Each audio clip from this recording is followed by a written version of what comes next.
যেমন ফ্যাসিস্ট সরকারের প্রশাসন, তারপর পার্শ্ববর্তী রাষ্ট্রের যে একটা আধিপত্য ছিল ফ্যাসিস্ট সরকারের উপরে যোগসূত্রে আমাদের উপরে যে স্টিম রোলার চালাইছে, আমরা কিন্তু পুরো শক্তিরা খুবই ভয়ঙ্কর শক্তির বিরুদ্ধে কিন্তু আমরা আন্দোলন করে আসছি। আর এই 3 দিনের বৈরাগী বাচ্চা একটা ছেলে আসিফ মাহমুদ শরীফ ভুইয়া, ও আমাদের হাইকোর্ট দেখায়, দিল্লি দেখায়, রাজনীতি শেখায়। ও আমাদের মাননীয় মেয়র মহোদয়ের যে এইটা শপথটা বিভিন্নভাবে ও তাল বাহানা করে আটকানোর চেষ্টা করতেছে।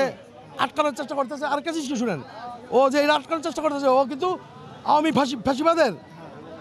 ফ্যাসিবাদের পক্ষ নিয়ে ওই কাজগুলি করতেছে। কিন্তু এই শপথ আটকানো মানে কি, আওয়ামী লীগকে প্রতিষ্ঠিত করা। ও আওয়ামী লীগের পক্ষে কাজ করতেছে। একটা জিনিস ভেবে দেখেন, আমরা সাধারণ মানুষ, তারপরে ঢাকাবাসী, আমরা কিন্তু নাগরিক সেবাটা বঞ্চিত। দেখেন একজন প্রশাসক কিন্তু যে কাজটা পারবে না, আমাদের মেয়র কিন্তু সেটা পারবে। আমাদের ঢাকাবাসীর জন্য কিন্তু নির্বাচিত মেয়র দরকার, প্রশাসক দরকার নাই। ওর আসিফের তো মনে করেন ঢাকা শহরে কোনো বাড়ি নেই, আমাদের তো বাড়ি ঘর আছে, আমরা ট্যাক্স দেই। আমরা সেবাটার জন্য খুবই উদ্দীপ্ত হয়ে থাকি সেবা পাওয়ার জন্য। আর এই সেবাটা তো ঢাকাবাসীর জন্য কতটুকু প্রয়োজন এটা আপনারা বলতে পারবেন। দেখেন আমার এলাকার কথা বলি, গ্যাসের সংকট, পানির সংকট, বজ্রনীয় সংকট, এগুলি কে করবে? এদিকে আসিফে করবে না আসিফের বাপে করবে? আপনার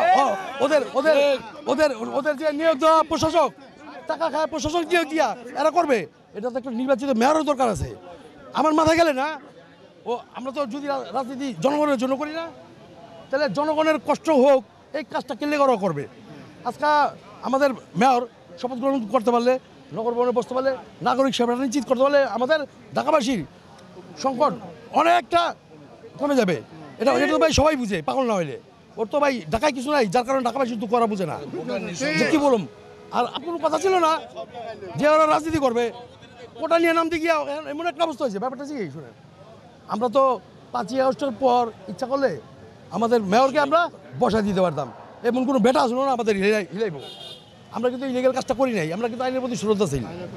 এখন দেখেন সব কিছু কমপ্লিট করে আসার পরে আইনসম্মত সব কিছু হয়েছে, এর মধ্যে যাই নাই খোরা যুক্তি দ্বারা করা, দেখেন কি বিলম্বটা করাইতেছে। কিন্তু আমাদের ঢাকাবাসীর জন্য কষ্ট হইতেছে, ওর তো বোঝা উচিত। প্রধান উপদেষ্টা কিন্তু ভালো লোক, আমাদের দেশের একটা অ্যাসেট কিন্তু উনি।